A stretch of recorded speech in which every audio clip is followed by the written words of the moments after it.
Chapter 44. My Lord and Lady.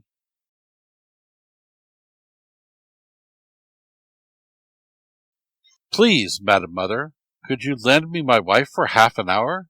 The luggage has come, and I've been making hay of Amy's Paris finery, trying to find some things I want, said Laurie, coming in the next day to find Mrs. Lawrence sitting in her mother's lap, as if being made the baby again. Certainly.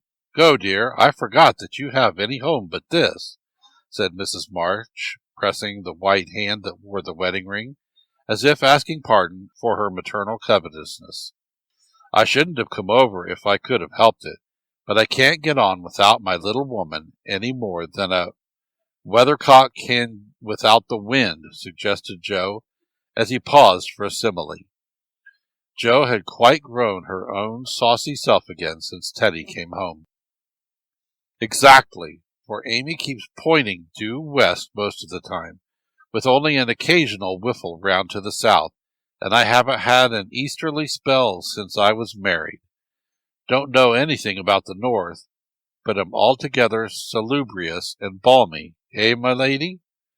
Lovely weather so far.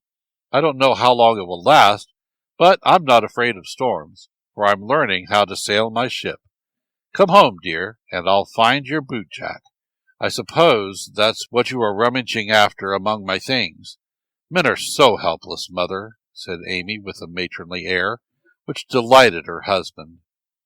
What are you going to do with yourselves after you get settled? Asked Jo, buttoning Amy's cloak as she used to button her pinafores. We have our plans. We don't mean to say much about them yet, because we are such very new brooms, but we don't intend to be idle. I'm going into business with a devotion that shall delight Grandfather, and prove to him that I'm not spoiled. I need something of the sort to keep me steady. I'm tired of dawdling, and mean to work like a man. And Amy, what is she going to do? Asked Mrs. March, well pleased at Laurie's decision, and the energy with which he spoke. After doing the Sibyl all round, and airing our best bonnet, we shall astonish you by the elegant hospitalities of our mansion, the brilliant society we shall draw about us, and the beneficial influence we shall exert over the world at large. That's about it, isn't it, Madame Récamier? Asked Laurie, with a quizzical look at Amy. Time will show. Come away, impertinence, and don't shock my family by calling me names before their faces, answered Amy, resolving that there should be a home with a good wife in it before she should set up a salon as a queen of society. How happy those children seemed together, observed Mr. March, finding it difficult to become absorbed in his Aristotle after the young couple had gone. Yes, and I think it will last, added Mrs. March, with the restful expression of a pilot who has brought a ship safely into port. I know it will. Happy Amy! And Jo sighed, then smiled brightly as Professor Bhaer opened the gate with an impatient push.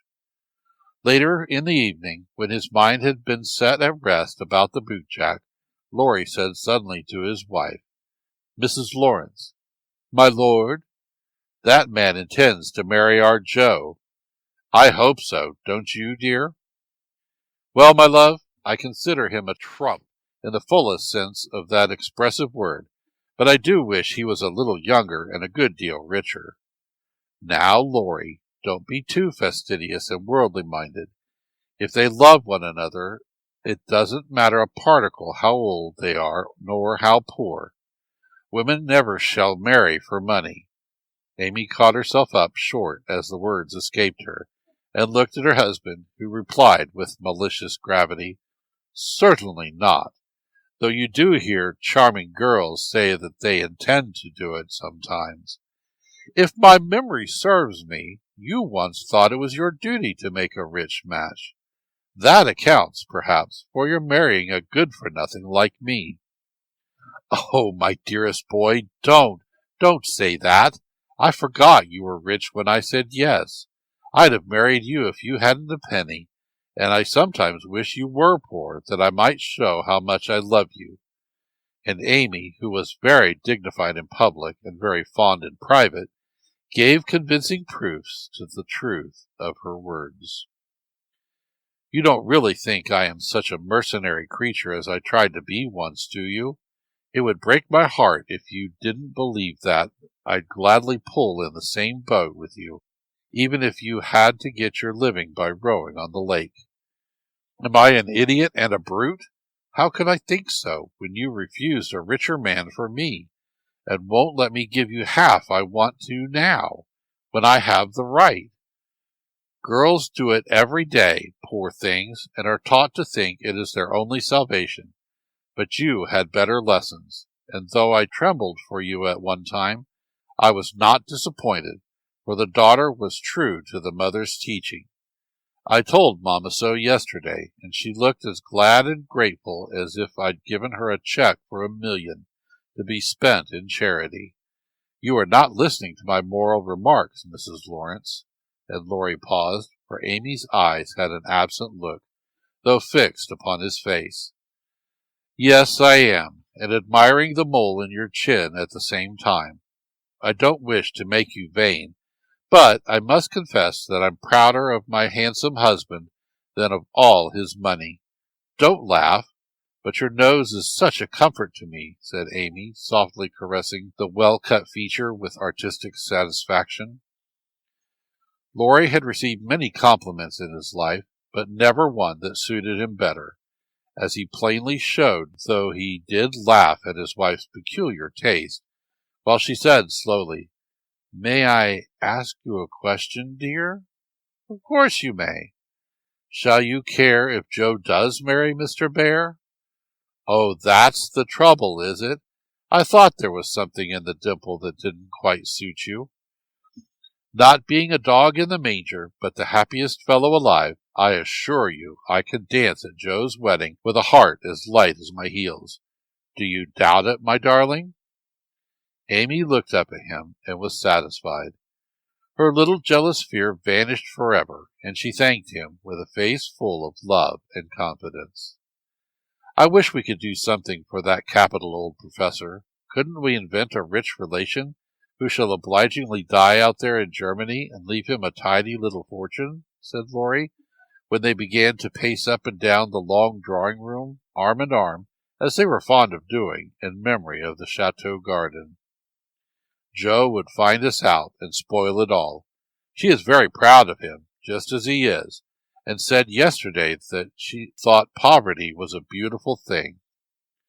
Bless her dear heart, she won't think so when she has a literary husband and a dozen little professors and professorins to support. We won't interfere now, but watch our chance and do them a good turn in spite of themselves. I owe Joe for a part of my education, and she believes in people paying their honest debts, so I'll get round her in that way. How delightful it is to be able to help others, isn't it? That was always one of my dreams, to have the power of giving freely, and thanks to you, the dream has come true. We'll do quantities of good, won't we? That's one sort of poverty that I particularly like to help. Out-and-out beggars get taken care of, but poor gentlefolks fare badly, because they won't ask, and people don't dare to offer charity. Yet there are 1,000 ways of helping them, if one only knows how to do it so delicately that it does not offend. I must say I like to serve a decayed gentleman better than a blarneying beggar. I suppose it's wrong, but I do, though it is harder. Because it takes a gentleman to do it, added the other member of the Domestic Admiration Society. Thank you. I'm afraid I don't deserve that pretty compliment. But I was going to say that while I was dawdling about abroad, I saw a good many talented young fellows making all sorts of sacrifices, enduring real hardships, that they might realize their dreams. Splendid fellows, some of them, working like heroes, poor and friendless, but so full of courage, patience, and ambition that I was ashamed of myself, and longed to give them a right good lift. Those are people to whom it's a satisfaction to help, for if they've got genius, it's an honor to be allowed to serve them, and not let it be lost or delayed for want of fuel to keep the pot boiling. If they haven't, it's a pleasure to comfort the poor souls and keep them from despair when they find it out. Yes, indeed, and there's another class who can't ask and who suffers in silence. I know something of it, for I belonged to it before you made a princess of me, as the king does the beggar maid in the old story. Ambitious girls have a hard time, Laurie, and often have to see youth, health, and precious opportunities go by just for want of a little help at the right minute. People have been very kind to me, and whenever I see girls struggling along as we used to do, I want to put out my hand and help them, as I was helped. And so you shall, like an angel as you are, cried Laurie, resolving with a glow of philanthropic zeal to found and endow an institution for the express benefit of young women with artistic tendencies. Rich people have no right to sit down and enjoy themselves, or let their money accumulate for others to waste. It's not half so sensible to leave legacies when one dies as it is to use money wisely while alive, and enjoy making one's fellow creatures happy with it. We'll have a good time ourselves, and add an extra relish to our own pleasure by giving other people a generous taste. Will you be a little Dorcas, going about emptying a big basket of comforts and filling it up with good deeds? With all my heart, if you will be a brave St. Martin, stopping as you ride gallantly through the world to share your cloak with the beggar. It's a bargain, and we shall get the best of it.